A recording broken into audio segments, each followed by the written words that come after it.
ones last.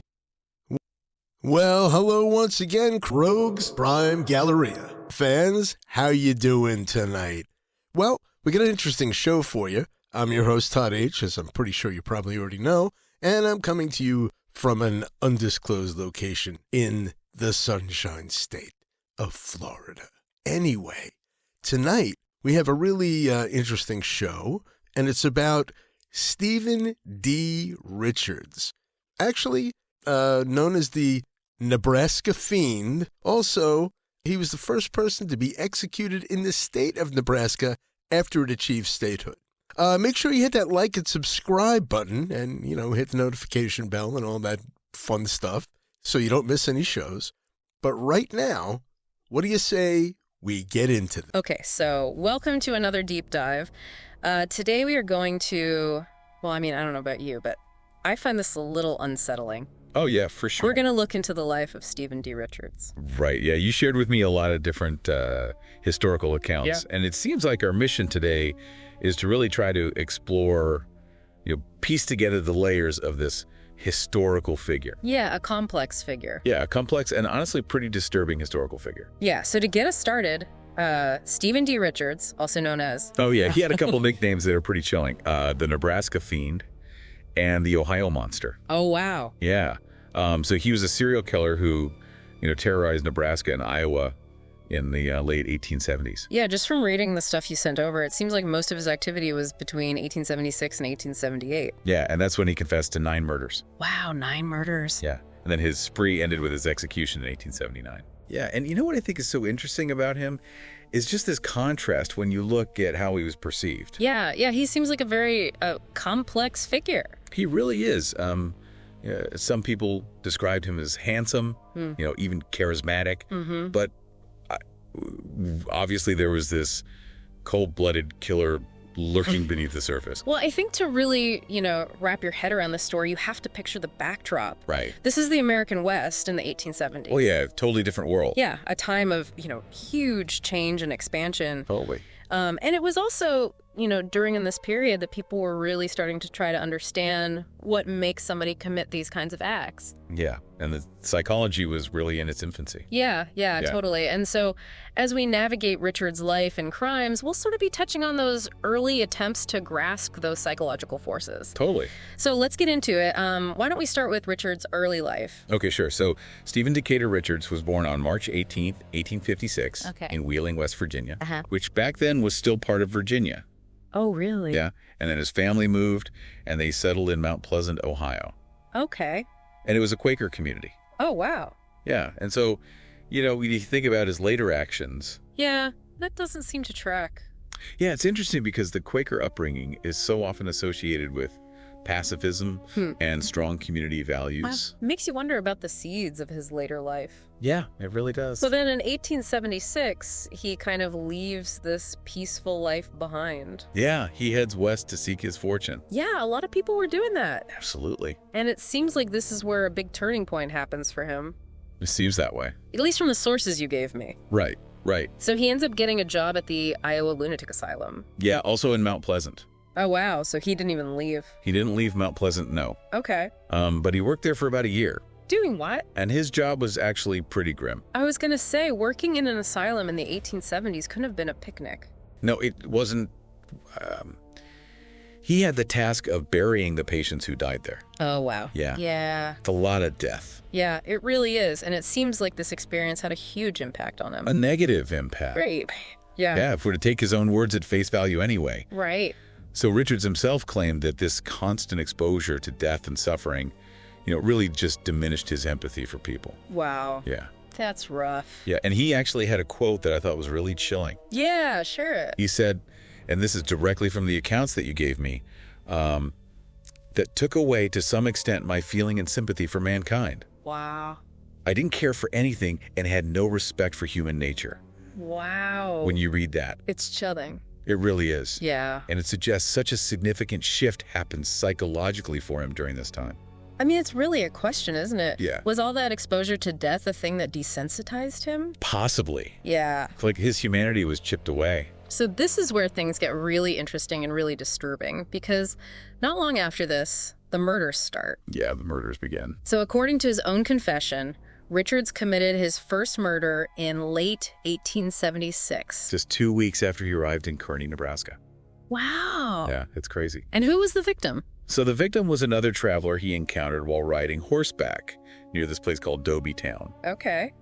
Although I think in some of the accounts you gave me, it was referred to as Sand Hills. Sand Hills. Yeah. Okay. And what was the motive? So the motive is almost ordinary, which makes it even more unsettling. Oh, yeah. It stemmed from a card game. A card game. Yeah, and then an argument over money. Oh, wow. Yeah, and Richards claimed it was self-defense. Really? Yeah, he stated that the other man became aggressive and drew a revolver on him. Wow, so it seems like almost a classic Wild West duel. Right, but, it's just the beginning. Yeah, and it seems like he even had like a very particular way of describing it. He did. How did he put it? So he said, here is something that backs all that I say. Oh, wow. And then shot him. Wow. Yeah. So, after that, he admitted to disposing of the body in the Platte River. Oh, wow, that's awful. Yeah. So he claims self-defense, but obviously we know there's a lot more to the story. Exactly. And it's interesting how, that justification appears in some of his later accounts as well. Yeah. Makes you wonder, how much did he actually believe that he was just acting in self-preservation? Or was this just a very early way of trying to rationalize his actions? Yeah, make it seem better than it was. Exactly. So after this murder, what does he do? So after that first killing, he keeps traveling. Keeps moving. Yeah, he goes through Kansas, Colorado, Wyoming. Wow, so he's really bouncing around the West. He is. And it seems like during this period, he even sometimes worked with train robbers. Oh, wow. So he's really falling in with a bad crowd. He is. Yeah, it suggests a pattern of behavior that's, extending beyond just these isolated killings. So he's really living a life of crime. It seems that way, yeah. Yeah. Okay, so then in early 1878, he's briefly jailed in Kearney. Yeah, for a really minor offense. Okay, but this is a really important event. It is, yeah, because it leads to another really pivotal encounter in his story. Yeah, so in jail, he meets a woman named Mrs. Harrelson. Right. And she had been arrested on suspicion of helping her husband escape. Who was a horse thief.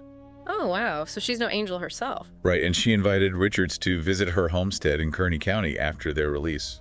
Oh, wow. So this seemingly casual invitation ends up having some pretty horrific consequences. Yeah, you could say that. Yeah. So Richard starts corresponding with her? Using an assumed name. Yeah, but when you really look at his intentions, you can see they were definitely not honorable. So he's not just looking for a friend. No, he was plotting to acquire her property. Oh, wow. So this is really setting the stage for a tragedy. Yeah, it is. Yeah, this is the Harrelson family murders. This is probably the most disturbing part of Richard's story. Yeah. In early November 1878, Mary L. Harrelson and her 3 kids, 10-year-old Daisy, 4-year-old Mabel, and 2-year-old Jasper, nicknamed Jesse. Oh, wow. They were all murdered at their homestead. Brutally murdered. In Buffalo County. Yeah. And Richards admitted to the killings. Yeah, he confessed and said that he used an axe while they were all asleep. Oh my gosh. Yeah, it's really disturbing. And his confession provides some chilling specifics about the order in which he killed them. Yeah.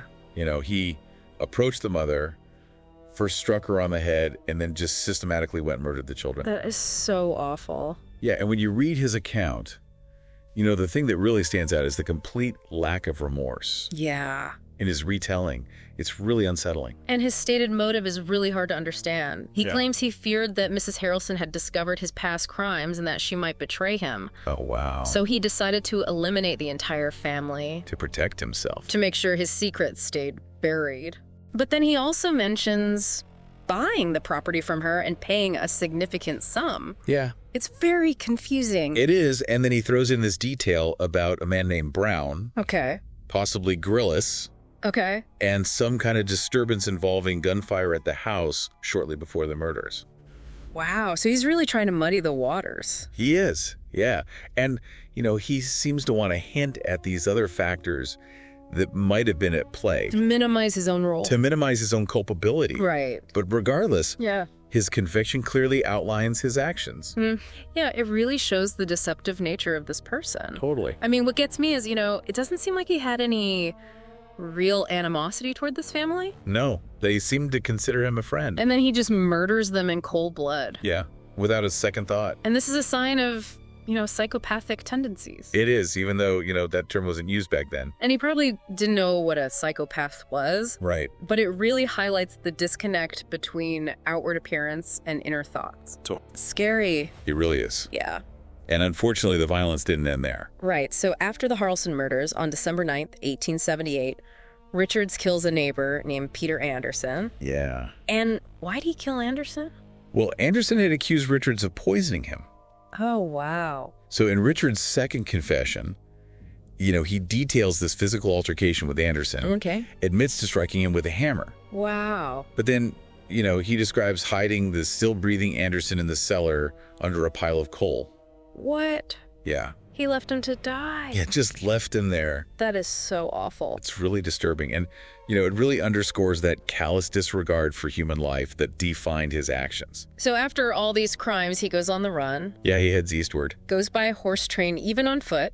Yeah, trying to get away. Eventually makes his way back to Mount Pleasant, Ohio. Yeah, back to where he started. Full circle. Yeah, and the law was closing in on him.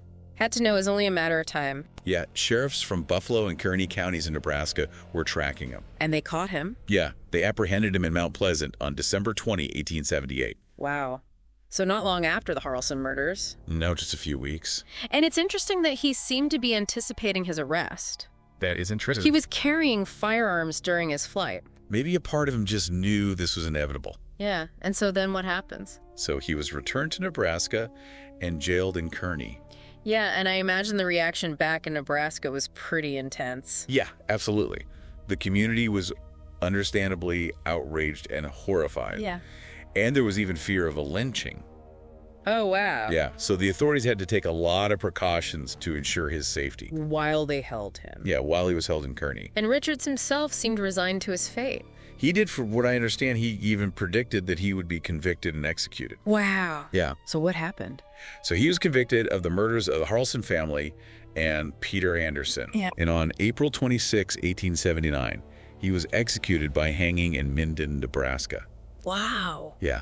Although some sources actually cite an earlier date for Anderson's murder. Okay. The consensus seems to be April for Richard's execution. Okay, so they did hang him. They did. And from the contemporary accounts, he seemed to be a man utterly devoid of remorse, even as he faced his own death. I read that too. Yeah, it's crazy. And he even said something like, his victims were nothing more to me than so many jackrabbits. Oh my gosh. Yeah, it's a chilling statement. Oh, it really is. Yeah, it really encapsulates that complete lack of empathy. Yeah, and it leads us to this question of, the pathology and legacy of Steven Richards. Right, so a lot of people described him as charismatic. Really? Handsome, polite, articulate. But he was also a brutal murderer. Right. How do you reconcile those two things? It's hard. It's a paradox that's really disturbing. It is, yeah, it's really disturbing. And it makes you wonder, how can someone who seems so normal, even appealing, be capable of such violence? And he had no remorse. No, and he tried to explain it away,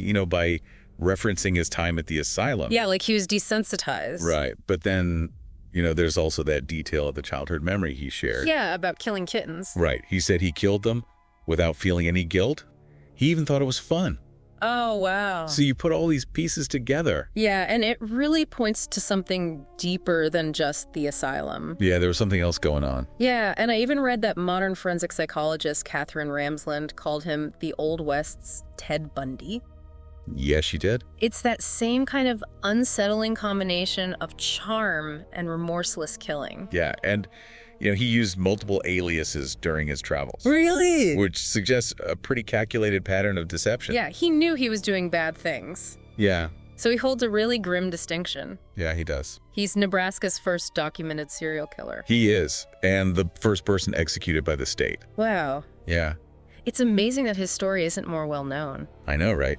But it has resurfaced in various forms over the years. Oh, really? Like what? Well, it's been featured in books, periodicals, documentaries, even an episode of Paranormal Witness. Oh, wow. So they think he's haunting somewhere. Well, there's that rumor that the Pracht House in Norman, Nebraska is haunted. Oh, wow. Yeah, and some of his crimes might have happened there. Oh, wow. And there was a historical fiction novel called The Scarlet Pen. Oh, okay. That explores a fictionalized relationship that he had. Oh, wow. And, we mentioned the biography at the beginning. It's in Confession of Steven Dee Richards. Yeah, the murderer of 9 persons. Yeah. That was published shortly after his execution. Yeah.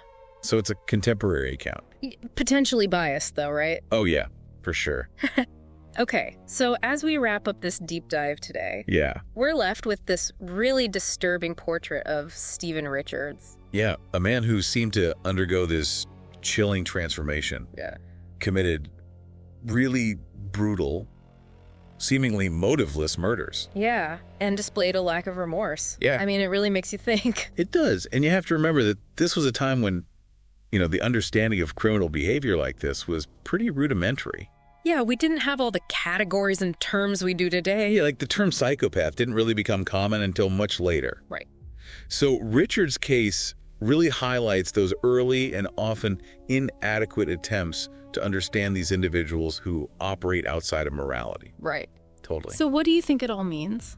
I think his story really makes us consider what are the factors that might have contributed to his descent into violence. Yeah, I mean, was it the asylum? Yeah, could be. Or were there just some deeper psychological traits? Possibly, and those are things that, we're still striving to comprehend today. Yeah, so I think the story of Steven Dee Richards really challenges us to think about the mysteries of human nature and the challenge of comprehending extreme violence. Yeah, it really does. I don't have any answers. Yeah, who does? But it leaves you with a lot to consider. It really does. So thanks for joining us today for another deep dive. Yeah, thanks for having me. And we'll see you next time. See you later. Thanks for tuning in to another dark dive into the criminal mind on Rogues Prime Galleria. I'm your host, Todd H., and tonight we unearthed the bizarre and brutal saga of Steven Dee Richards, a man who put the pastor in pasture, and then added a whole lot of murder. Let's just say, if forgiveness is divine, Richards definitely wasn't banking on it. Big thanks to my partners in true crime digging, Eli Stone, who tracks killers like a bloodhound in wingtip shoes, and Nora Steele, who breaks down criminal psychology like she's cracking cold cases for breakfast. Now, don't forget to hit that like and subscribe, and share with your fellow armchair detectives, and tap that notification bell, because with stories like this, you don't want to be the last one at the crime scene. Miss an episode, and you just might miss the motive. Well, that's it for tonight's show, so we'll see you all next time on Rogues Prime Galleria. Up inside, don't look back. Every shadow's got a name.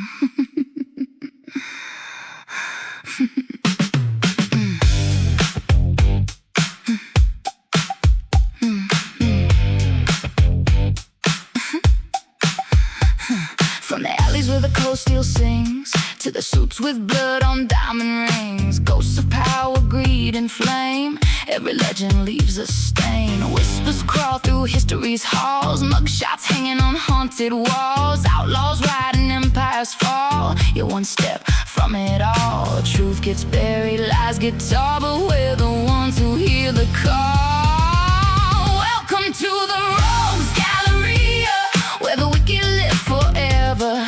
Every crime, every killer's tale, locked in time, we unveil. Yeah, the darkness tells ya you can't run from your past. In the Rogues Galleria, we make the legends last. We make the legends last. Ponzi kings with a silver grin, my boss deals in a world of sin. Six gun smoke in a desert sky, another outlaw lives a lie. Cold case files and a killer's code, buried truths on a broken road. Every story that chills your spine, we bring it back to life. No escape when the truth gets loud, faces staring from the crowd. Welcome to the Rogues Galleria, where the wicked live forever. Every crime, every killer's tale, locked in time, we unveil. Yeah, the darkness tells ya you can't run from your past. In the Rogues Galleria, we make the legends last. We make the legends last. Every name carved in the night, every wrong dressed up is right. If If you listen, you'll hear them breathe in the gallery. They never leave. Welcome to the Rogues Galleria. Step inside, don't you falter. Every sin, every twisted mind, we expose what you won't find. Darkness calls ya. Now you're part of the past in the Rogues Galleria. You ain't leaving once you pass. Rogues Galleria, where the stories never die.